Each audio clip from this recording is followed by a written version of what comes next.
YouTuber Sameer ಎಐಯನ್ನು ಬಳಸಿಕೊಂಡು ಧರ್ಮಸ್ಥಳದ ವಿಚಾರವಾಗಿ ಅಪಪ್ರಚಾರವನ್ನು ಮಾಡಿದ ಸಾಮಾಜಿಕ ಜಾಲತಾಣದಲ್ಲಿ ಅನ್ನೋದು ಗಂಭೀರ ಆರೋಪ. ಜನರನ್ನ ಉದ್ರೇಕಿಸಿದ ಸಮೀರ್ ಅನ್ನೋದು ಗಂಭೀರ ಆರೋಪ. ಧಾರ್ಮಿಕ ಶ್ರದ್ಧಾ ಕೇಂದ್ರದ ಬಗ್ಗೆ ನಾನಾ ರೀತಿಯಲ್ಲಿ ಅಪಪ್ರಚಾರವನ್ನು ಮಾಡಿದಂಥ ಸಮೀರ್ನ ಇವತ್ತು ಬೆಂಗಳೂರಿನಲ್ಲಿ ಬನ್ನೇರುಘಟ್ಟದ ಆತನ ಮನೆಗೆ ಬಂದಂಥ ಅಧಿಕಾರಿಗಳು, ಬೆಳ್ತಂಗಡಿಯಿಂದ ಬಂದಂಥ ಪೊಲೀಸರು ಸಮೀರ್ನ ಮನೆಯಲ್ಲಿ ಶೋಧ ಕಾರ್ಯವನ್ನು ಮಾಡಿದ್ದಾರೆ. ಶೋಧ ಕಾರ್ಯ ಅಂತ್ಯ ಆಗಿದೆ. ಯೂಟ್ಯೂಬರ್ ಸಮೀರ್ನನ್ನು ಕರ್ಕೊಂಡು ಹೋಗಿದ್ದಾರೆ ಪೊಲೀಸರು. ಕಂಪ್ಯೂಟರ್, ಹಾರ್ಡ್ ಡಿಸ್ಕ್, ಕ್ಯಾಮ್ರಾ ಪೊಲೀಸರು ವಶಕ್ಕೆ ಪಡೆದಿದ್ದಾರೆ. ಯೂಟ್ಯೂಬರ್ ಸಮೀರ್ ಮನೆಯಲ್ಲಿ 8 ಗಂಟೆ ಶೋಧವನ್ನು ನಡೆಸಿದ್ದಾರೆ. ಬನ್ನೇರುಘಟ್ಟ ಬಳಿ ಇರುವ MD ಸಮೀರ್ ಮನೆ ಬೆಳ್ತಂಗಡಿ ಸರ್ಕಲ್ ಇನ್ಸ್ಪೆಕ್ಟರ್ ನಾಗೇಶ್ರಿಂದ ಶೋಧ ಮಾಡಿದ್ದಾರೆ. ಆತನನ್ನು ಕರ್ಕೊಂಡು ಹೋಗಿದ್ದಾರೆ ಅನ್ನೋದ್ರ ಬಗ್ಗೆ ಮಾಹಿತಿ ಸಿಕ್ಕಿದೆ. ಬೆಳ್ತಂಗಡಿ ಪೊಲೀಸರು ದಣಿಗಳ ಗುಲಾಮರು ಅಂಥೇಳಿ ಆರೋಪವನ್ನು ಮಾಡಿದಂಥ ಈ ಸಮೀರ್ನನ್ನು ಕರೆದುಕೊಂಡು ಹೋಗಿದ್ದಾರೆ. ಬೆಳ್ತಂಗಡಿಯ ಸರ್ಕಲ್ ಇನ್ಸ್ಪೆಕ್ಟರ್ ನೇತೃತ್ವದಲ್ಲಿ ಇವತ್ತು ಪೊಲೀಸರು ಬಂದಿದ್ರು, ಆತನನ್ನು ಕರ್ಕೊಂಡು ಹೋಗಿದ್ದಾರೆ.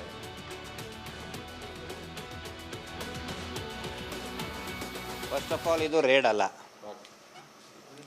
ಧರ್ಮಸ್ಥಳ ಪೊಲೀಸ್ ಸ್ಟೇಷನ್ನಲ್ಲಿ ಸಮೀರ್ MD ಅವ್ರ ಮೇಲೆ ಒಂದು ಪ್ರಕರಣ ದಾಖಲಾಗಿತ್ತು. ಅವರು ವಿಡಿಯೋ ನೋಡಿ ಆ ಪ್ರಕರಣ ದಾಖಲಾಗೋದಕ್ಕೆ ಕಾರಣ ಧರ್ಮಸ್ಥಳಕ್ಕೆ ಅಪಪ್ರಚಾರ ಮಾಡ್ತಾ ಇದ್ದಾರೆ ಅನ್ನೋ ಕಾರಣಕ್ಕಲ್ಲ. ದಯವಿಟ್ಟು ಅದನ್ನು ತೆಗೆದುಹಾಕ್ಬಿಡಿ. ಧರ್ಮಸ್ಥಳಕ್ಕೆ ಅಪಪ್ರಚಾರ ಆಗಿದೆ ಅಂತೇಳಿ ಸಮೀರ್ ಅವ್ರ ಮೇಲೆ ಯಾವ ಕೇಸು ಆಗಿಲ್ಲ. ಅದರಲ್ಲಿ ಅವರು ಒಂದು ಕಡೆ ಹೇಳ್ತಾರೆ, ಬೆಳ್ತಂಗಡಿ ಪೊಲೀಸರು ಚಾಟುಗಳು ದಣಿಗಳ ಚಾಟುಗಳು ಅಂತ ಒಂದು ಶಬ್ದ ಬರ್ತದೆ. ಅದನ್ನು ಪರ್ಸ್ನಲ್ಲಾಗಿ ತಗೊಂಡು ಸೋಮೋಟೋ ಕೇಸ್ ರಿಜಿಸ್ಟರ್ ಮಾಡಿ ಅವ್ರ ಮೇಲೆ ತನಿಖೆ ಮಾಡ್ತಾ ಇದ್ದಾರೆ. ಇವತ್ತು ತಾವು ಪ್ರಸಾರ ಮಾಡ್ತಿದ್ದಂಗೆ ಯಾವುದೇ ಸರ್ಚ್ ವಾರಂಟ್ ಆಗಿಲ್ಲ, ಸರ್ಚ್ ವಾರಂಟ್ ತೊಗೊಂಡು ಬಂದಿಲ್ಲ. ಒಂದು ಪ್ರಕರಣ ದಾಖಲಾದ ಮೇಲೆ ನೆಕ್ಸ್ಟ್ ಪ್ರೊಸೀಜರು ಸ್ಥಳ ಮಹಾಜರು ಮಾಡಬೇಕು. ಸ್ಥಳ ಮಹಾಜರು ಮಾಡೋದಕ್ಕೆ ಬಂದಿದ್ದರು. ಮತ್ತು ಅದಕ್ಕೆ ಸಂಬಂಧಪಟ್ಟಂತಹ ಏನೇನೋ ಇದನ್ನು ತೊಗೊಂಡು ಹೋಗಬೇಕು ಅದನ್ನು ತೊಗೊಂಡಿದ್ದರು. ಮತ್ತು ಭಾಳ FSLನವರು ಬಂದಿದ್ದರು. ಇಲ್ಲಿ ನನಗೆ ಈ ನೋಡ್ತಾ ಇದ್ದೆ, ನಾನು ಬೆಳಗ್ಗೆ ಅಂತಲೇ ಇದ್ದೆ. FSLನವರು ತುಂಬ ಪ್ರೊಫೆಷ್ನಲ್ಲಾಗಿ ಮಾಡಿದ್ದಾರೆ. ಪ್ರತಿಯೊಂದನ್ನು ಕೂಡ ಆ ಇಕ್ವಿಪ್ಮೆಂಟ್ ತೊಗೊಂಡು ಬಂದು ಏನು FSL ಕಿಟ್ ತೊಗೊಂಡು ಬಂದು ಇಬ್ಬರು ಭಾಳ ಚೆನ್ನಾಗಿ ಮಾಡಿದ್ದಾರೆ. ನನಗೆ ಬೇಸರ ಯಾಕೆ ಆಯಿತು ಅಂತ ಹೇಳಿದರೆ, ಅದನ್ನೆಲ್ಲ ನೋಡಿದರೆ 13 ವರ್ಷದ ಹಿಂದೆ ಆನೆ ಮಾವುತ ಪ್ರಕರಣ ಆದಾಗ 2 ಹೆಣ ಬಿದ್ದಿದೆ. ಒಂದೇ ಒಂದು FSLನವರು ಅಲ್ಲಿ ಬರಲಿಲ್ಲ, ಒಂದು ಫಿಂಗರ್ ಪ್ರಿಂಟ್ ಸದ್ಯಕ್ಕೆ ತೊಗೊಳ್ಳಿಲ್ಲ. ಸೌಜನ್ಯ ಡೆಡ್ ಬಾಡಿ ಬಿದ್ದಾಗ ಯಾವುದೇ ಫಿಂಗರ್ ಪ್ರಿಂಟ್ ತೊಗೊಳ್ಳಿಲ್ಲ. ಇಲ್ಲಿ ಒಂದು ಫೇಕ್ ಸುಳ್ಳು ಕೇಸ್ ಹಾಕಿ ಆ ಕೇಸಿನ ಪಂಚನಾಮೆ ಮಾಡೋದ್ರ ಸಲುವಾಗಿ ಒಂದು FSL ಟೀಮೇ ಬಂದಿದೆ. ಯಾಕೆ ಅಂದ್ರೆ ನಾವು ತಕರಾರು ಮಾಡುವಂಗಿಲ್ಲ, ಬಂದಿದ್ದಾರೆ, ಅವ್ರ ಕೆಲಸ ಅವ್ರು ಮಾಡಿದ್ದಾರೆ, ನೀಟಾಗಿ ಮಾಡಿದ್ದಾರೆ. ನಾನು ಅದೇ ಕೇಳಿದೆ ಅವ್ರಿಗೆ, ಅಲ್ಲಿ FSLನವ್ರಿಗೂ ಕೇಳಿದೆ, ನೋಡಿ ಇಷ್ಟೊಂದು ಪ್ರೊಫೆಷ್ನಲ್ ಆಗಿ ಮಾಡಿದ್ರಿ ಈ ಸುಳ್ಳು ಕೇಸನ್ನು. 13 ವರ್ಷದ ಹಿಂದೆ ಆನೆ ಮಾವತನ ಡಬಲ್ ಮರ್ಡರ್ ಕೇಸ್ನಲ್ಲಿ ರುಬ್ಬುಗುಂಡು ಜಜ್ಜಿದ ಅಲ್ಲೇ ಬಿದ್ದಿದೆ, ಬ್ಲಡ್ ಸ್ಟೇನ್ ಬಿದ್ದಿದೆ, ಅದನ್ನು ಮಾಡಲಿಲ್ಲ ಅಂಥೇಳಿ ಅದು ಬೇಜಾರಾಯಿತು. ಅದರ ಸಲುವಾಗಿ ಅದು ಏನಿದೆ ಒಂದು ಫಾರ್ಮಾಲಿಟೀಸ್ ಮಾಡ್ಕೊಂಡು ಹೋಗಿದ್ದಾರೆ. ಯಾವುದೇ ರೀತಿಯಾದಂಥ ತಾವು ಹೇಳ್ದಂಗೆ ಅಪಪ್ರಚಾರಕ್ಕೆ ಸಂಬಂಧಪಟ್ಟಂಥದ್ದು ಏನೂ ಕೂಡ ಇದರಲ್ಲಿ ಇಲ್ಲ. ಆಮೇಲೆ ಏನು ಕೂಡ ಅದರಲ್ಲಿ ಅವ್ರಿಗೆ ಸಿಕ್ಕಿಲ್ಲ, ಅಲ್ಲಿ ಅದ್ರ ಬಗ್ಗೆ ಚರ್ಚೆನೂ ಕೂಡ ಆಗಿಲ್ಲ. ನಾನು ನಿಮಗೆ ವಿನಂತಿ ಮಾಡ್ಕೊಳ್ಳೋದು, ಹೆಚ್ಚಿನ ಮಾಹಿತಿಯೊಂದಿಗೆ ನಮ್ಮ ಪ್ರತಿನಿಧಿ ಅರವಿಂದ್ ನೇರ ಸಂಪರ್ಕದಲ್ಲಿದ್ದಾರೆ. ಅರವಿಂದ, ಸಮೀರ್ ಮನೆಯಲ್ಲಿ ಪರಿಶೀಲನೆ ಮಾಡಿದಂಥ ಪೊಲೀಸರು ಏನೇನು ತೆಗೆದುಕೊಂಡು ಹೋಗಿದ್ದಾರೆ ಮತ್ತು ಈಗ ಸಮೀರ್ನನ್ನು ಕರ್ಕೊಂಡು ಹೋಗಿದ್ದಾರೆ ಅನ್ನೋ ಮಾಹಿತಿ ಇದೆ. ಇದು ವಶಕ್ಕೆ ಪಡೆದಿರೋದಾ ಅಥವಾ ಹೀಗೆ ಕರ್ಕೊಂಡು ಹೋಗಿರೋದಾ? ಯಾವ ಉದ್ದೇಶಕ್ಕೆ ಆತನನ್ನು ಕರ್ಕೊಂಡು ಹೋಗಿದ್ದಾರೆ? ಸದ್ಯಕ್ಕೆ ಈ ಹೊತ್ತಿಗೆ ಏನು ಮಾಹಿತಿ ಇದೆ?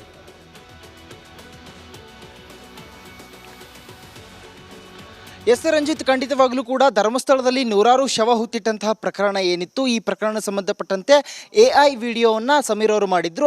ಆ AI ವಿಡಿಯೋದಲ್ಲಿ ಕೆಲವು ಪದಗಳನ್ನ ಅವರು ಬಳಕೆ ಮಾಡಿದ್ರು. ಅಂದರೆ ಅಲ್ಲಿ ಸಾವಿರಾರು ಸಂಖ್ಯೆಯಲ್ಲಿ ಶವಗಳನ್ನ ಹೂತಿಟ್ಟಿದ್ದಾರೆ ಅನ್ನುವಂತಹ ಹಂತದಲ್ಲಿ ಅವರು ಕೆಲವು ಮಾತುಗಳನ್ನ ಬಳಕೆ ಮಾಡಿದ್ರು. ಅಂಥ ಹಂತದಲ್ಲಿ ಬೆಳ್ತಂಗಡಿನಲ್ಲಿ ಒಂದು FIR ಆಗಿರುತ್ತೆ, ಇದೇ ವಿಷಯವಾಗಿ FIR ಆಗಿರುತ್ತೆ. ಆ ಹಂತದಲ್ಲಿ ತನಿಖೆ ಮಾಡುವಂತಹ ಸಮಯದಲ್ಲಿ ಸಮೀರ್ ಅವರು ಬೆಳ್ತಂಗಡಿ ಠಾಣೆಯ ಪೊಲೀಸರಿಗೆ ಸರಿಯಾಗಿ ಸ್ಪಂದಿಸಿಲ್ಲ ಅನ್ನೋ ಕಾರಣಕ್ಕಾಗಿ ಬನ್ನೇರುಘಟ್ಟ ನಿವಾಸದಲ್ಲಿ ಅವರ ಒಂದು ಮನೆಯಲ್ಲಿ AI ವಿಡಿಯೋ ಏನು ಮಾಡಿದ್ರು ಅದಕ್ಕೆ ಸಂಬಂಧಪಟ್ಟಂತೆ ಕೆಲವು ಕಂಪ್ಯೂಟರ್ಗಳನ್ನ ಹಾಗೆ ಮೊಬೈಲ್ ಡಿವೈಸಸ್ಗಳನ್ನ ಅವರು ವಶಕ್ಕೆ ಪಡೆದುಕೊಂಡಿರುವಂಥದ್ದು. ಅಂದರೆ ಪರಿಶೀಲನೆ ಮಾಡೋದಕ್ಕೆ ಇವತ್ತು ಮಧ್ಯಾಹ್ನ 12 ಗಂಟೆಗೆ ಬಂದಿರ್ತಾರೆ. ಸತತ 6 ಗಂಟೆಗಳಿಂದ ಈ ಒಂದು ಪರಿಶೀಲನೆ ಕಾರ್ಯವನ್ನು ಬೆಳ್ತಂಗಡಿ ಠಾಣೆಯ ಸರ್ಕಲ್ ಇನ್ಸ್ಪೆಕ್ಟರ್ ನಾಗೇಶ್ ಕದ್ರಿ ಅವರ ಜೊತೆಗೆ ಬಂದಂಥ ಒಂದು ಸೋಕೋ ಟೀಮ್ ಈ ರೀತಿಯಾದಂಥ ಒಂದು ಕೆಲಸಗಳನ್ನ ಅಂದರೆ ಪರಿಶೀಲನೆ ಕೆಲಸಗಳನ್ನ ಮಾಡಿರುವಂಥದ್ದು. ಅಂದರೆ ಅಲ್ಲಿ ಸಿಕ್ಕಂತಹ ಕೆಲವು ದಾಖಲೆಗಳು ಅಂದರೆ ಕಂಪ್ಯೂಟರ್ ಸಿಸ್ಟಮ್ ಹಾರ್ಡ್ ಡಿಸ್ಕ್ ಆಗಿರ್ಬೋದು, ಅದರ ಜೊತೆಗೆ ಮೊಬೈಲ್ ಫೋನ್ಸ್ಗಳನ್ನ ವಶಕ್ಕೆ ಪಡೆದುಕೊಂಡಿರ್ಬೋದು. ಜೊತೆಗೆ ಅದಲ್ಲದೆ ಅಂದರೆ ಈತ ವಿಡಿಯೋ ಮಾಡಿದ್ದಾನೆ ಅದಕ್ಕೆ ಬೇಕಾದಂಥ ದಾಖಲೆಗಳು ಏನೇನನ್ನು ಪಡೆದುಕೊಂಡು ಯಾವ ಮಾಹಿತಿಯ ಆಧಾರದ ಮೇಲೆ ನೀವು ವಿಡಿಯೋ ಮಾಡಿದ್ರಿ ಅನ್ನುವಂಥ ಹಂತದಲ್ಲಿ ಅದಕ್ಕೆ ಸಂಬಂಧಪಟ್ಟಂಥ ದಾಖಲೆಗಳನ್ನ ಈಗಾಗಲೇ ತೆಗೆದುಕೊಂಡು ಹೋಗಿರುವಂಥದ್ದು.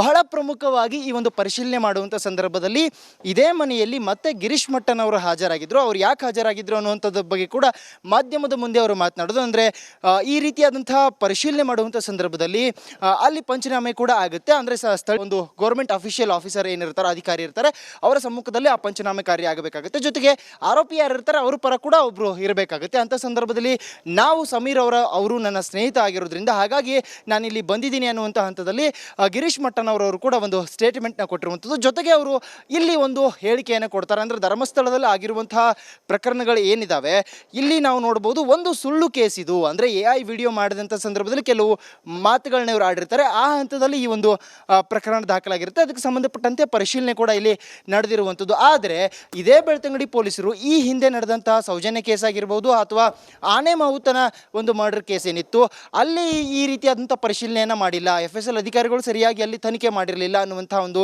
ಬಹುದೊಡ್ಡ ಆರೋಪವನ್ನು ಇಲ್ಲಿ ಮಾಡಿರುವಂಥದ್ದು.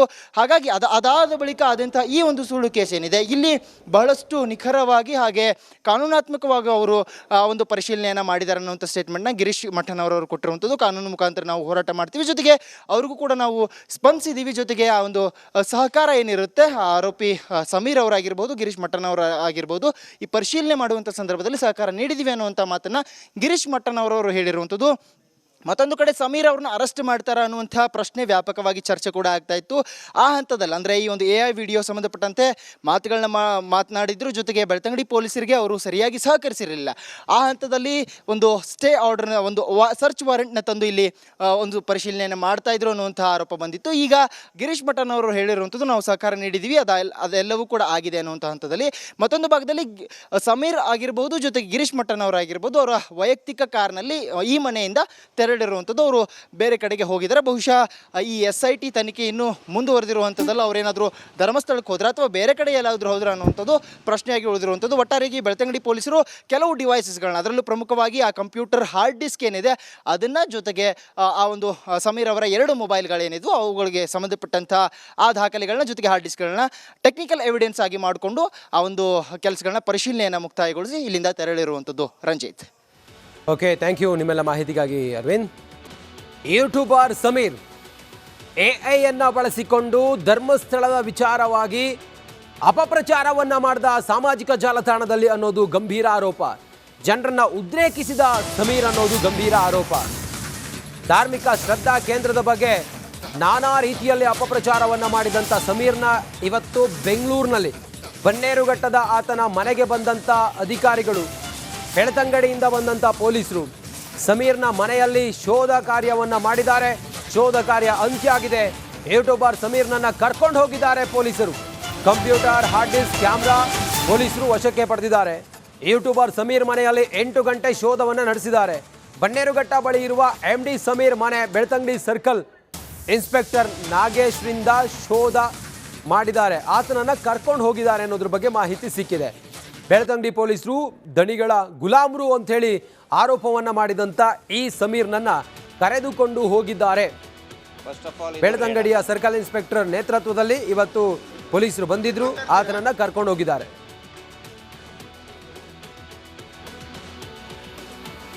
ಫಸ್ಟ್ ಆಫ್ ಆಲ್ ಇದು ರೇಡ್ ಅಲ್ಲ.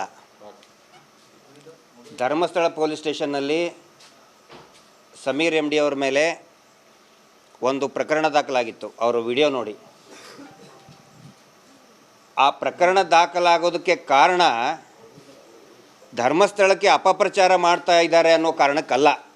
ದಯವಿಟ್ಟು ಅದನ್ನು ತೆಗೆದುಹಾಕ್ಬಿಡಿ. ಧರ್ಮಸ್ಥಳಕ್ಕೆ ಅಪಪ್ರಚಾರ ಆಗಿದೆ ಅಂತೇಳಿ ಸಮೀರ್ ಅವ್ರ ಮೇಲೆ ಯಾವ ಕೇಸು ಆಗಿಲ್ಲ. ಅದರಲ್ಲಿ ಅವರು ಒಂದು ಕಡೆ ಹೇಳ್ತಾರೆ ಬೆಳ್ತಂಗಡಿ ಪೊಲೀಸರು ಚಾಟುಗಳು ದಣಿಗಳ ಚಾಟುಗಳು ಅಂತ ಒಂದು ಶಬ್ದ ಬರ್ತದೆ. ಅದನ್ನು ಪರ್ಸ್ನಲ್ಲಾಗಿ ತಗೊಂಡು ಸೋಮೋಟೋ ಕೇಸ್ ರಿಜಿಸ್ಟರ್ ಮಾಡಿ ಅವ್ರ ಮೇಲೆ ತನಿಖೆ ಮಾಡ್ತಾ ಇದ್ದಾರೆ. ಇವತ್ತು ತಾವು ಪ್ರಸಾರ ಮಾಡ್ತಿದ್ದಂಗೆ ಯಾವುದೇ ಸರ್ಚ್ ವಾರಂಟ್ ಆಗಿಲ್ಲ, ಸರ್ಚ್ ವಾರಂಟ್ ತೊಗೊಂಡು ಬಂದಿಲ್ಲ. ಒಂದು ಪ್ರಕರಣ ದಾಖಲಾದ ಮೇಲೆ ನೆಕ್ಸ್ಟ್ ಪ್ರೊಸೀಜರು ಸ್ಥಳ ಮಹಾಜರು ಮಾಡಬೇಕು. ಸ್ಥಳ ಮಹಾಜರು ಮಾಡೋದಕ್ಕೆ ಬಂದಿದ್ದರು. ಮತ್ತು ಅದಕ್ಕೆ ಸಂಬಂಧಪಟ್ಟಂತಹ ಏನೇನೋ ಇದನ್ನು ತೊಗೊಂಡು ಹೋಗಬೇಕು ಅದನ್ನು ತೊಗೊಂಡಿದ್ದರು. ಮತ್ತು ಭಾಳ FSLನವರು ಬಂದಿದ್ದರು. ಇಲ್ಲಿ ನನಗೆ ಈ ನೋಡ್ತಾ ಇದ್ದೆ, ನಾನು ಬೆಳಗ್ಗೆ ಅಂತಲೇ ಇದ್ದೆ. FSLನವರು ತುಂಬ ಪ್ರೊಫೆಷ್ನಲ್ಲಾಗಿ ಮಾಡಿದ್ದಾರೆ. ಪ್ರತಿಯೊಂದನ್ನು ಕೂಡ ಆ ಇಕ್ವಿಪ್ಮೆಂಟ್ ತೊಗೊಂಡು ಬಂದು ಏನು FSL ಕಿಟ್ ತೊಗೊಂಡು ಬಂದು ಇಬ್ಬರು ಭಾಳ ಚೆನ್ನಾಗಿ ಮಾಡಿದ್ದಾರೆ. ನನಗೆ ಬೇಸರ ಯಾಕೆ ಆಯಿತು ಅಂತ ಹೇಳಿದರೆ ಅದನ್ನೆಲ್ಲ ನೋಡಿದರೆ 13 ವರ್ಷದ ಹಿಂದೆ ಆನೆ ಮಾವುತ ಪ್ರಕರಣ ಆದಾಗ 2 ಹೆಣ ಬಿದ್ದಿದೆ. ಒಂದೇ ಒಂದು FSLನವರು ಅಲ್ಲಿ ಬರಲಿಲ್ಲ, ಒಂದು ಫಿಂಗರ್ ಪ್ರಿಂಟ್ ಸದ್ಯಕ್ಕೆ ತೊಗೊಳ್ಳಿಲ್ಲ. ಸೌಜನ್ಯ ಡೆಡ್ ಬಾಡಿ ಬಿದ್ದಾಗ ಯಾವುದೇ ಫಿಂಗರ್ ಪ್ರಿಂಟ್ ತೊಗೊಳ್ಳಿಲ್ಲ. ಇಲ್ಲಿ ಒಂದು ಫೇಕ್ ಸುಳ್ಳು ಕೇಸ್ ಹಾಕಿ ಆ ಕೇಸಿನ ಪಂಚನಾಮೆ ಮಾಡೋದ್ರ ಸಲುವಾಗಿ ಒಂದು FSL ಟೀಮೇ ಬಂದಿದೆ. ಯಾಕೆ ಅಂದ್ರೆ ನಾವು ತಕರಾರು ಮಾಡುವಂಗಿಲ್ಲ, ಬಂದಿದ್ದಾರೆ, ಅವ್ರ ಕೆಲಸ ಅವ್ರು ಮಾಡಿದ್ದಾರೆ, ನೀಟಾಗಿ ಮಾಡಿದ್ದಾರೆ. ನಾನು ಅದೇ ಕೇಳಿದೆ ಅವ್ರಿಗೆ, ಅಲ್ಲಿ FSLನವ್ರಿಗೂ ಕೇಳಿದೆ, ನೋಡಿ ಇಷ್ಟೊಂದು ಪ್ರೊಫೆಷ್ನಲ್ ಆಗಿ ಮಾಡಿದ್ರಿ ಈ ಸುಳ್ಳು ಕೇಸನ್ನು. 13 ವರ್ಷದ ಹಿಂದೆ ಆನೆ ಮಾವತನ ಡಬಲ್ ಮರ್ಡರ್ ಕೇಸ್ನಲ್ಲಿ ರುಬ್ಬುಗುಂಡು ಜಜ್ಜಿದ ಅಲ್ಲೇ ಬಿದ್ದಿದೆ, ಬ್ಲಡ್ ಸ್ಟೇನ್ ಬಿದ್ದಿದೆ, ಅದನ್ನು ಮಾಡಲಿಲ್ಲ ಅಂಥೇಳಿ ಅದು ಬೇಜಾರಾಯಿತು. ಅದರ ಸಲುವಾಗಿ ಅದು ಏನಿದೆ ಒಂದು ಫಾರ್ಮಾಲಿಟೀಸ್ ಮಾಡ್ಕೊಂಡು ಹೋಗಿದ್ದಾರೆ. ಯಾವುದೇ ರೀತಿಯಾದಂಥ ತಾವು ಹೇಳ್ದಂಗೆ ಅಪಪ್ರಚಾರಕ್ಕೆ ಸಂಬಂಧಪಟ್ಟಂಥದ್ದು ಏನೂ ಕೂಡ ಇದರಲ್ಲಿ ಇಲ್ಲ. ಆಮೇಲೆ ಏನು ಕೂಡ ಅದರಲ್ಲಿ ಅವ್ರಿಗೆ ಸಿಕ್ಕಿಲ್ಲ, ಅಲ್ಲಿ ಅದ್ರ ಬಗ್ಗೆ ಚರ್ಚೆನೂ ಕೂಡ ಆಗಿಲ್ಲ. ನಾನು ನಿಮಗೆ ವಿನಂತಿ ಮಾಡ್ಕೊಳ್ಳೋದು, ಹೆಚ್ಚಿನ ಮಾಹಿತಿಯೊಂದಿಗೆ ನಮ್ಮ ಪ್ರತಿನಿಧಿ ಅರವಿಂದ್ ನೇರ ಸಂಪರ್ಕದಲ್ಲಿದ್ದಾರೆ. ಅರವಿಂದ, ಸಮೀರ್ ಮನೆಯಲ್ಲಿ ಪರಿಶೀಲನೆ ಮಾಡಿದಂಥ ಪೊಲೀಸರು ಏನೇನು ತೆಗೆದುಕೊಂಡು ಹೋಗಿದ್ದಾರೆ ಮತ್ತು ಈಗ ಸಮೀರ್ನನ್ನ ಕರ್ಕೊಂಡು ಹೋಗಿದ್ದಾರೆ ಅನ್ನೋ ಮಾಹಿತಿ ಇದೆ. ಇದು ವಶಕ್ಕೆ ಪಡೆದಿರೋದಾ ಅಥವಾ ಹೀಗೆ ಕರ್ಕೊಂಡು ಹೋಗಿರೋದಾ? ಯಾವ ಉದ್ದೇಶಕ್ಕೆ ಆತನನ್ನು ಕರ್ಕೊಂಡು ಹೋಗಿದ್ದಾರೆ? ಸದ್ಯಕ್ಕೆ ಈ ಹೊತ್ತಿಗೆ ಏನು ಮಾಹಿತಿ ಇದೆ?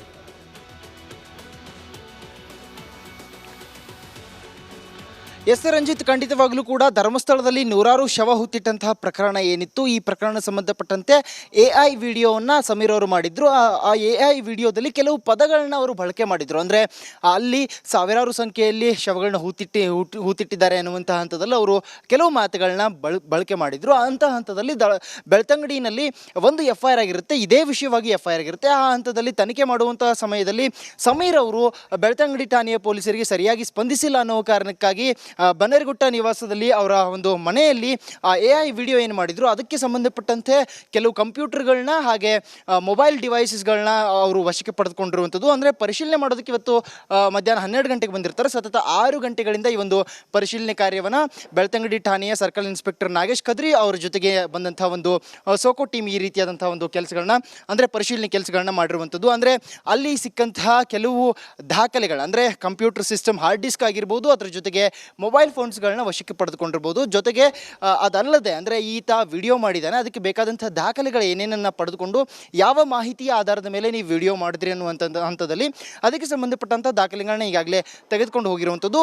ಬಹಳ ಪ್ರಮುಖವಾಗಿ ಈ ಒಂದು ಪರಿಶೀಲನೆ ಮಾಡುವಂಥ ಸಂದರ್ಭದಲ್ಲಿ ಇದೇ ಮನೆಯಲ್ಲಿ ಮತ್ತೆ ಗಿರೀಶ್ ಮಟ್ಟನ್ ಅವರು ಹಾಜರಾಗಿದ್ದರು. ಅವ್ರು ಯಾಕೆ ಹಾಜರಾಗಿದ್ದರು ಅನ್ನುವಂಥದ್ದು ಬಗ್ಗೆ ಕೂಡ ಮಾಧ್ಯಮದ ಮುಂದೆ ಅವರು ಮಾತನಾಡೋದು. ಅಂದರೆ ಈ ರೀತಿಯಾದಂಥ ಪರಿಶೀಲನೆ ಮಾಡುವಂಥ ಸಂದರ್ಭದಲ್ಲಿ ಅಲ್ಲಿ ಪಂಚನಾಮೆ ಕೂಡ ಆಗುತ್ತೆ. ಅಂದರೆ ಸ್ಥಳ ಒಂದು ಗೌರ್ಮೆಂಟ್ ಅಫಿಷಿಯಲ್ ಆಫೀಸರ್ ಏನಿರ್ತಾರೆ, ಅಧಿಕಾರಿ ಇರ್ತಾರೆ, ಅವರ ಸಮ್ಮುಖದಲ್ಲಿ ಆ ಪಂಚನಾಮೆ ಕಾರ್ಯ ಆಗಬೇಕಾಗುತ್ತೆ. ಜೊತೆಗೆ ಆರೋಪಿ ಯಾರು ಇರ್ತಾರೆ ಅವ್ರ ಪರ ಕೂಡ ಒಬ್ಬರು ಇರಬೇಕಾಗುತ್ತೆ. ಅಂಥ ಸಂದರ್ಭದಲ್ಲಿ ನಾವು ಸಮೀರ್ ಅವರು ನನ್ನ ಸ್ನೇಹಿತ ಆಗಿರೋದ್ರಿಂದ ಹಾಗಾಗಿ ನಾನಿಲ್ಲಿ ಬಂದಿದ್ದೀನಿ ಅನ್ನುವಂಥ ಹಂತದಲ್ಲಿ ಗಿರೀಶ್ ಮಟ್ಟನ್ ಅವರು ಕೂಡ ಒಂದು ಸ್ಟೇಟ್ಮೆಂಟ್ನ ಕೊಟ್ಟಿರುವಂಥದ್ದು. ಜೊತೆಗೆ ಅವರು ಇಲ್ಲಿ ಒಂದು ಹೇಳಿಕೆಯನ್ನು ಕೊಡ್ತಾರೆ. ಅಂದರೆ ಧರ್ಮಸ್ಥಳದಲ್ಲಿ ಆಗಿರುವಂತಹ ಪ್ರಕರಣಗಳು ಏನಿದ್ದಾವೆ ಇಲ್ಲಿ ನಾವು ನೋಡ್ಬೋದು, ಒಂದು ಸುಳ್ಳು ಕೇಸ್ ಇದು. ಅಂದರೆ AI ವಿಡಿಯೋ ಮಾಡಿದಂಥ ಸಂದರ್ಭದಲ್ಲಿ ಕೆಲವು ಮಾತುಗಳನ್ನ ಇವರು ಆಡಿರ್ತಾರೆ. ಆ ಹಂತದಲ್ಲಿ ಈ ಒಂದು ಪ್ರಕರಣ ದಾಖಲಾಗಿರುತ್ತೆ. ಅದಕ್ಕೆ ಸಂಬಂಧಪಟ್ಟಂತೆ ಪರಿಶೀಲನೆ ಕೂಡ ಇಲ್ಲಿ ನಡೆದಿರುವಂಥದ್ದು. ಆದರೆ ಇದೇ ಬೆಳ್ತಂಗಡಿ ಪೊಲೀಸರು ಈ ಹಿಂದೆ ನಡೆದಂತಹ ಸೌಜನ್ಯ ಕೇಸ್ ಆಗಿರ್ಬೋದು ಅಥವಾ ಆನೆ ಮಾವುತನ ಒಂದು ಮರ್ಡರ್ ಕೇಸ್ ಏನಿತ್ತು ಅಲ್ಲಿ ಈ ರೀತಿಯಾದಂಥ ಪರಿಶೀಲನೆಯನ್ನು ಮಾಡಿಲ್ಲ, FSL ಅಧಿಕಾರಿಗಳು ಸರಿಯಾಗಿ ಅಲ್ಲಿ ತನಿಖೆ ಮಾಡಿರಲಿಲ್ಲ ಅನ್ನುವಂಥ ಒಂದು ಬಹುದೊಡ್ಡ ಆರೋಪವನ್ನು ಇಲ್ಲಿ ಮಾಡಿರುವಂಥದ್ದು. ಹಾಗಾಗಿ ಅದಾದ ಬಳಿಕ ಆದಂಥ ಈ ಒಂದು ಸುಳ್ಳು ಕೇಸ್ ಏನಿದೆ ಇಲ್ಲಿ ಬಹಳಷ್ಟು ನಿಖರವಾಗಿ ಹಾಗೆ ಕಾನೂನಾತ್ಮಕವಾಗಿ ಅವರು ಒಂದು ಪರಿಶೀಲನೆಯನ್ನು ಮಾಡಿದ್ದಾರೆ ಅನ್ನುವಂಥ ಸ್ಟೇಟ್ಮೆಂಟ್ನ ಗಿರೀಶ್ ಮಠನ್ ಅವರು ಕೊಟ್ಟಿರುವಂಥದ್ದು. ಕಾನೂನು ಮುಖಾಂತರ ನಾವು ಹೋರಾಟ ಮಾಡ್ತೀವಿ, ಜೊತೆಗೆ ಅವ್ರಿಗೂ ಕೂಡ ನಾವು ಸ್ಪಂದಿಸಿದ್ದೀವಿ. ಜೊತೆಗೆ ಆ ಒಂದು ಸಹಕಾರ ಏನಿರುತ್ತೆ ಆ ಆರೋಪಿ ಸಮೀರ್ ಅವರಾಗಿರ್ಬೋದು, ಗಿರೀಶ್ ಮಟ್ಟನ್ ಅವರ ಆಗಿರ್ಬೋದು, ಈ ಪರಿಶೀಲನೆ ಮಾಡುವಂಥ ಸಂದರ್ಭದಲ್ಲಿ ಸಹಕಾರ ನೀಡಿದ್ದೀವಿ ಅನ್ನುವಂಥ ಮಾತನ್ನು ಗಿರೀಶ್ ಮಟ್ಟನ್ ಅವರವರು ಹೇಳಿರುವಂಥದ್ದು. ಮತ್ತೊಂದು ಕಡೆ ಸಮೀರ್ ಅವ್ರನ್ನ ಅರೆಸ್ಟ್ ಮಾಡ್ತಾರ ಅನ್ನುವಂಥ ಪ್ರಶ್ನೆ ವ್ಯಾಪಕವಾಗಿ ಚರ್ಚೆ ಕೂಡ ಆಗ್ತಾ ಇತ್ತು. ಆ ಹಂತದಲ್ಲಿ ಅಂದರೆ ಈ ಒಂದು AI ವಿಡಿಯೋ ಸಂಬಂಧಪಟ್ಟಂತೆ ಮಾತುಗಳನ್ನ ಮಾತನಾಡಿದ್ರು. ಜೊತೆಗೆ ಬೆಳ್ತಂಗಡಿ ಪೊಲೀಸರಿಗೆ ಅವರು ಸರಿಯಾಗಿ ಸಹಕರಿಸಿರಲಿಲ್ಲ. ಆ ಹಂತದಲ್ಲಿ ಒಂದು ಸ್ಟೇ ಆರ್ಡರ್ನ ಒಂದು ಸರ್ಚ್ ವಾರೆಂಟ್ನ ತಂದು ಇಲ್ಲಿ ಒಂದು ಪರಿಶೀಲನೆಯನ್ನು ಮಾಡ್ತಾ ಇದ್ರು ಅನ್ನುವಂಥ ಆರೋಪ ಬಂದಿತ್ತು. ಈಗ ಗಿರೀಶ್ ಮಟ್ಟನ್ ಅವರು ಹೇಳಿರುವಂಥದ್ದು ನಾವು ಸಹಕಾರ ನೀಡಿದ್ದೀವಿ, ಅದೆಲ್ಲವೂ ಕೂಡ ಆಗಿದೆ ಅನ್ನುವಂಥ ಹಂತದಲ್ಲಿ.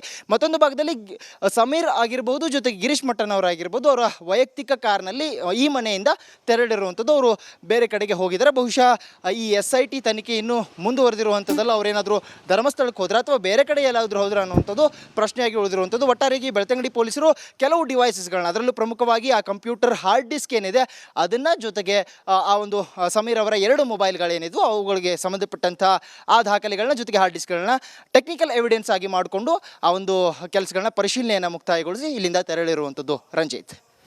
ಓಕೆ, ಥ್ಯಾಂಕ್ ಯು ನಿಮ್ಮೆಲ್ಲ ಮಾಹಿತಿಗಾಗಿ ಅರವಿಂದ್.